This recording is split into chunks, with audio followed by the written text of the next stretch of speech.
The Bassett Healthcare Network has become a very active partner with Columbia Medical Center in New York to have the medical students rotate through. They're asking the students to go out into the communities and find a way to connect back to them as medical students. So this group of students, or a few of them, one weekend we're spending some time in Sharon Springs, beautiful Sharon Springs. There's a lot of wonderful shops, and then they were going through. And at lunchtime, they found themselves at a picnic table next to Ginny Sham of the Quilt Barn Trail. And they struck up a conversation. And through that conversation, Ginny and her enthusiasm about her Quilt Barn Trail conveyed to the students what happened with the floods for Hurricane Irene, what Schoharie County had been through in 2011, and how the community came together to find ways to build hope in the community and to encourage tourism and find other ways to heal the community. And I think probably that is what sparked the students' interest. So the students saw this as an opportunity to, why doesn't the hospital have a quilt?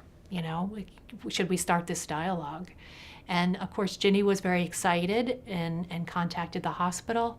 And the senior leaders of this hospital, Eric Stein and his senior leadership staff, were also very excited to learn more about this. So over the coming weeks, the students submitted a number of designs, and there was an open dialogue, quite a collaboration. What should it look like? The students were remarkably interested in nailing it and getting it right. So there were a lot of conversations back and forth about the color, about the spirit of what it should be. They came up with the concept of growing wellness. We all loved it. And when we saw the design that they had put together, it was perfect.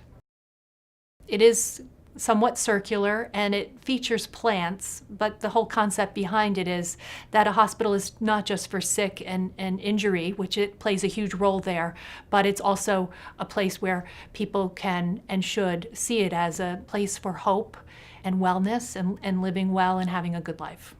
We put together an unveiling for it, and that happened in July of 2015. It was quite meaningful for everyone. It was a really nice day. The students were really proud of what they did, and we were really excited to be a part, and that they chose us, that they probably could have decided to put a quilt anywhere, but they tied it back to healthcare, and they did it so nicely.